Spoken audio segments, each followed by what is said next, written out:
Assalamualaikum warahmatullahi wabarakatuh. Saya Penuh Tawakal Anggra Kusuma dari kelas AKP 5A Politeknik Medan ingin mempresentasikan hasil tugas saya yaitu mengenai profesi CPA. Nah, apa itu CPA? CPA itu merupakan Certified Public Accountant ataupun akuntan publik yang telah bersertifikasi yang telah kita bahas pada bab sebelumnya. Langsung saja masuk pada intinya. Nah, yang pertama, kantor akuntan publik atau KAP. Apa itu KAP? Nah, KAP ini merupakan suatu bentuk organisasi akuntan publik yang memperoleh jasa izin sesuai peraturan perundang-undangan di bidang jasa profesional dalam praktik akuntan publik. Nah, KAP ini muncul seiring dengan berkembangnya perusahaan-perusahaan yang ada di berbagai tempat dan juga sering waktu juga perkembangan dengan badan-badan hukum perusahaan yang ada di tempat tersebut. Kemudian ada 4 kategori ukuran yang digunakan untuk menggambarkan kantor akuntan publik atau KAP. Yang pertama adalah kantor internasional 4 besar, yaitu 4 firma terbesar yang tersebar di seluruh dunia yang melayani banyak jasa seperti perpajakan, akuntansi, audit, aktuaria, dan sebagainya. Yang kedua adalah kantor nasional. Kantor-kantor ini berukuran besar tapi jauh lebih kecil dibanding kantor 4 besar yang telah kita bahas sebelumnya. Yang ketiga, kantor regional dan kantor besar, lokal besar, yaitu memiliki kurang dari 100 staf profesional. Yang keempat, kantor lokal kecil, yaitu memiliki kurang dari 25 staf profesional. Nah, juga kita masih penasaran apa aja sih yang dilakukan orang di kantor akuntan publik itu. Nah, adapun kegiatan kantor akuntan publik itu pertama adalah jasa akuntansi dan pembukuan, yaitu mereka menawarkan jasa pembukuan dan penyiapan laporan keuangan kepada pihak-pihak kesulitan dalam melakukan penyiapan laporan keuangan. Jadi mereka memberikan jasa mereka untuk hal tersebut. Kemudian jasa perpajakan. KAP ini menyiapkan SPT pajak korporasi untuk atau perorangan baik untuk klien audit maupun non audit mereka. Pajak-pajak yang ada sih seperti pajak bumi bangunan, pajak hadiah, perencanaan pajak, dan lain-lain. Nah, yang ketiga adalah jasa konsultasi manajemen.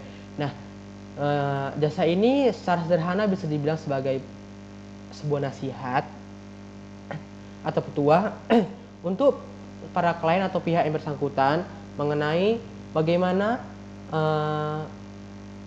manajemen risiko informasi dalam bisnis, mengoperasikan bisnis agar lebih efektif, terus teknologi informasi dan desain e-commerce, serta penilaian bisnis serta konsultasi manfaat aktuaria. Kemudian juga ada struktur kantor akuntan publik. Nah, ada pun 3 faktor utama yang mempengaruhi struktur organisasi di KAP. Yang pertama adalah kebutuhan akan independensi dari klien, kebutuhan akan independensi dari klien kompeten, dan meningkatnya risiko tuntutan hukum yang dihadapi oleh auditor. Nah, ada juga struktur organisasi KAP. Nah, ada 6. Yang pertama adalah perusahaan perorangan atau proprietorship, dan ciri-cirinya dan dimiliki oleh perseorangan. Nah, kemudian persekutuan umum atau general partnership, dan ciri-ciri dimiliki banyak pemilik. Koperasi umum, pemegang sahamnya hanya bertanggung jawab sebatas investasi. Koperasi profesional dimiliki oleh lebih dari 1 pemegang saham. Limited liability company itu gabungan atau mix dari koperasi umum dan persekutuan. Dan terakhir, limited liability partnership, yaitu para partner tidak secara pribadi bertanggung jawab atas kesalahan para partner lainnya. Nah, ini juga ada tingkat dan tanggung jawab staf kantor akuntan publik. Nah, dari tabel ini kita bisa lihat bahwa pengalaman itu berbanding lurus dengan tugas. Nah, seperti contoh, asisten staf pengalamannya 0-2 tahun. Nah, mereka memiliki tanggung jawab untuk melakukan pekerjaan yang cukup mudah, yaitu audit rinci. Akan tetapi seperti partner atau manajer, mereka sudah berpengetahuan sampai 10 tahun pengalamannya, maka tugas mereka juga cukup besar, yaitu menanggung-jawabi laporan keseluruhan audit sebagai decision maker, pemberi keputusan, dan mereview segala kegiatan audit yang ada. Jadi kita bisa lihat pengalaman berbanding lurus dengan tanggung jawab utama yang akan diemban oleh mereka.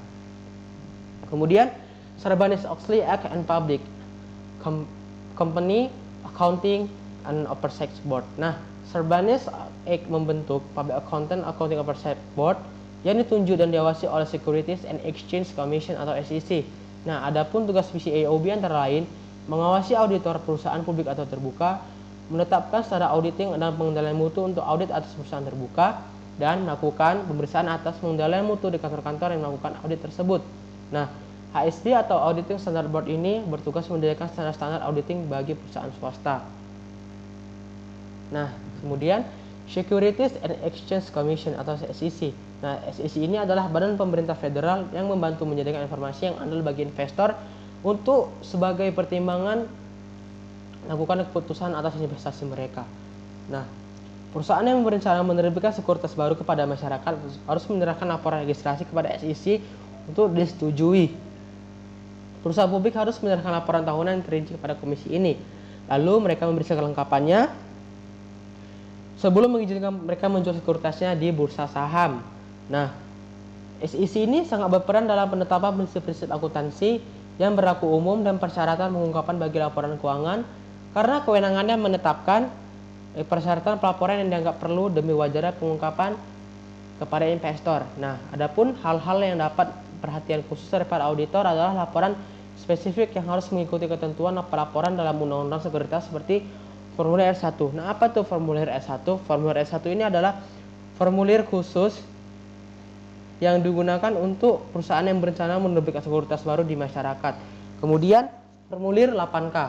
Nah, formulir 8K ini adalah formulir yang diterbitkan untuk melaporkan peristiwa khusus seperti penggantian pejabat yang ada perusahaan, produk baru, ataupun sebagai mungkin akuisisi maupun penjualan anak perusahaan.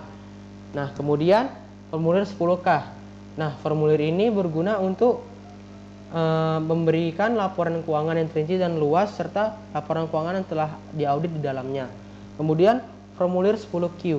Nah, formulir 10Q ini adalah laporan kuartalan yang diberikan untuk laporan keuangan yang akan direview oleh SEC ini sebelum diserahkan kepada komisi.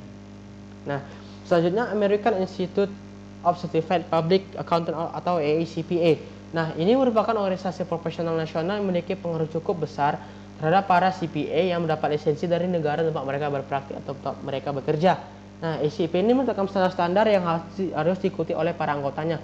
Yang pertama, standar auditing, yaitu mereka bertanggung jawab untuk mengeluarkan pernyataan mengenai keputusan tentang auditing. Kemudian standar compilation dan review, bertanggung jawab mengeluarkan pernyataan tentang tanggung jawab akuntan publik yang terkait dengan laporan keuangan perusahaan swasta yang tidak diaudit.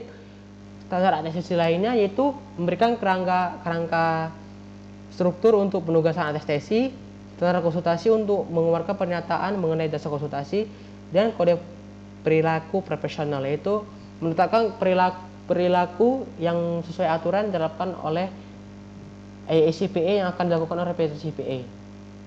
Nah, jadi AICPA ini juga menilai para akuntan itu juga harus update atau tahu tentang hal-hal terbaru mengenai dunia pengetahuan, terutama di akuntansi, perpajakan, konsultasi manajemen, dan lain-lain, agar mereka tahu perkembangannya itu. Karena kita tahu bahwa dunia akuntansi ini sangat dinamis ya. Jadi beriring waktu akan berubah.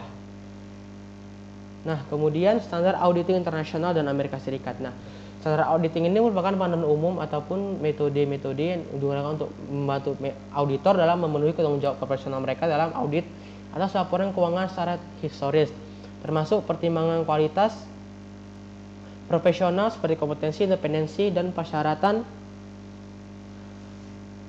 pelaporan dan bukti. Nah, ada pun 3 rangkaian utama standar auditing adalah International Standard on Auditing, US General Accepted Auditing Standard, dan PCAOB Auditing Standard. Nah, itu juga bisa melihat ada tabel di sini ya, ada gambar hubungan antara standar audit di US. Yang pertama, ISA. Nah, ISA ini dapat diterapkan untuk entitas di luar Amerika. AICPA Auditing Standards diterapkan pada perusahaan privat di Amerika, dan PCAOB Auditing Standard yaitu diterapkan pada perusahaan publik di Amerika. Nah, akan tetapi perusahaan publik yang dimaksud adalah perusahaan yang telah menjual sahamnya di bursa efek. Kemudian standar akuntansi berlaku umum.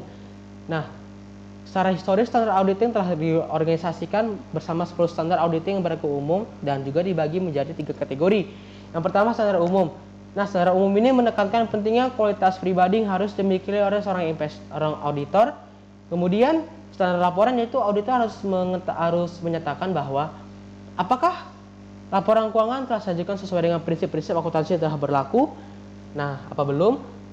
Kemudian yang terakhir, standar pekerjaan lapangan. Nah, para auditor harus memperoleh pemahaman yang cukup mengenai entitas serta lingkungannya tempat mereka bekerja, agar dapat meminimalisir salah saja material, meminimalisir kecurangan, waktu dan lain-lain.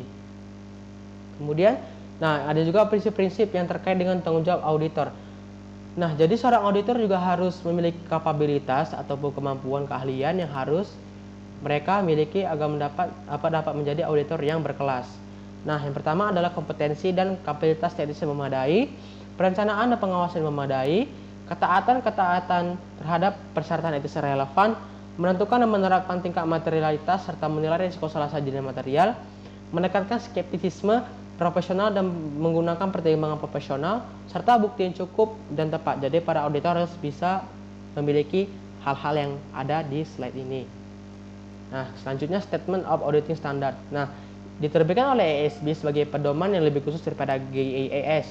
EAS ini disebut sebagai referensi yang paling otoritatif yang tersedia bagi auditor, dan setiap anggota yang melakukan audit atau laporan keuangan historis seharusnya mengikuti standar ini menurut Code of Professional Conduct ACPA. Nah, GAAS dan EAS ini dipandang oleh praktisi sebagai standar minimum kinerja dan bukan sebagai standar maksimum atau yang idealnya. Kemudian pengendalian mutu.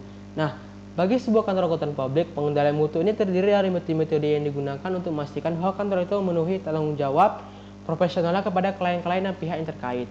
Metode-metode ini meliputi struktur organisasi KAP itu sendiri serta prosedur atau kebijakan telah ditetapkan. Nah, tapi ASCP ini belum menetapkan prosedur pengendalian mutu yang khusus bagi KAP karena prosedur ini bergantung pada hal-hal seperti ukuran kantor, jumlah cabang, maupun sifat praktiknya. Nah, kemudian ada juga 5 unsur pengendalian mutu yang harus dipertimbangkan KAP dalam menetapkan kebijakan dan prosedurnya menurut Quality Control Standards Committee. Nah, jadi ketika KAP ingin menetapkan kebijakan dan prosedur, maka mereka harus melihat kelima aspek atau kelima unsur-unsur ini sebagai bahan pertimbangannya. Yang ada pun yang pertama independensi, integritas dan objektivitas, manajemen kepegawaian, penerimaan kejutan klien serta penugasan, kinerja penugasan konsultasi, pemantauan prosedur. Nah, jadi kelima hal ini harus menjadi bahan pertimbangan mereka, yaitu KAP. Nah, selanjutnya peer review. Nah, dalam menjaga mutu audit dan mendapatkan keyakinan bahwa pelaksanaan audit telah dilakukan sesuai dengan standar audit, maka perlu adanya peer review. Nah, peer review ini merupakan suatu penelaan ataupun review ataupun peninjauan kembali atas pekerjaan auditor atau operasi yang dilakukan oleh suatu KAP oleh sama auditor. Nah, orang yang melakukan ini disebut mitra bestari ataupun peer reviewer. Nah, menurut AACPA, peer review dilakukan setiap 3 tahun sekali atas praktek akuntansi dan audit. Nah, adapun tujuan dari peer review ini adalah untuk menentukan dan melaporkan apakah KAP yang mereka periksa, mereka review itu telah mengembangkan prosedur ataupun telah melaksanakan tanggung jawab prosedur dan kebijakan yang cukup atas kelima unsur pengendalian mutu dan diterapkan pada praktiknya. Jadi, apakah berdasarkan kelima unsur mutu pengendalian tadi mereka telah terapkan atau belum? Nah, itulah dia tujuan dari peer review tadi. Nah, selanjutnya sekian presentasi yang dapat saya sampaikan. Saya mohon maaf jika ada salah penyampaian, salah kata dan sebagainya. Saya berharap materi saya ini dapat bermanfaat bagi teman-teman semua, bagi kita semua. Saya pamit undur diri. Wassalamualaikum warahmatullahi wabarakatuh.